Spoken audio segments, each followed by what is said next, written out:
ಮತ್ತೆ supreme court ಮೊರೆ ಹೋಗಿದ್ದಾರೆ ಪವಿತ್ರ ಗೌಡ. ಸರ್ಕಾರದ ಪರ ವಕೀಲ ಅನಿಲ್ ನಿಶಾನಿ ಪ್ರತಿಕ್ರಿಯೆ ಕೊಟ್ಟಿದ್ದಾರೆ. ಪವಿತ್ರ ಗೌಡ ಪುನರ್ ಪರಿಶೀಲನಾ ಅರ್ಜಿಯನ್ನು ಸಲ್ಲಿಸಿದ್ದಾರೆ. ಜಾಮೀನು ರದ್ದು ಆದೇಶ ಪುನರ್ ಪರಿಶೀಲನೆಗೆ ಕೋರಿದ್ದಾರೆ. ಗುರುವಾರ ದ್ವಿಸದಸ್ಯ ಪೀಠದಲ್ಲಿ ಇದು ಅರ್ಜಿ ವಿಚಾರಣೆಗೆ ಬರುತ್ತೆ ಅಂತ ಕೂಡ ಮಾಹಿತಿ ಕೊಟ್ಟಿದ್ದಾರೆ.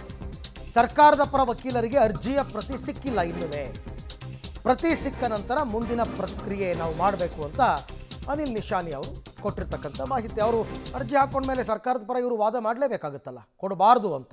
ಸೊ ಅದ್ರ ಬಗ್ಗೆ ಅವರು ಮಾತಾಡಿದ್ದಾರೆ. ರಿವ್ಯೂ ಪಿಟಿಷನ್ ಹಾಕಿದ್ದಾರೆ ಸರ್. ಈ ಮ್ಯಾಟ್ರು ಗುರುವಾರ ಬಂದಿದೆ ಸರ್. ಮ್ಯಾಟ್ರು ಗುರುವಾರ ಹಿಯರಿಂಗ್ ಮೋಸ್ಟ್ಲಿ ಹಿಯರಿಂಗ್ ಚೇಂಬರ್ ಒಳಗಡೆ ಹಾಕಿಬಿಟ್ಟು ಏನು ಮಾಡ್ತಾರೆ ವಿಚಾರ ಮಾಡ್ಬೇಕು ಸರ್. ನಮಗಂತೂ ಕಾಪಿ ಅಂತೂ ಸರ್ವ್ ಮಾಡಿಲ್ಲ ಅವರು.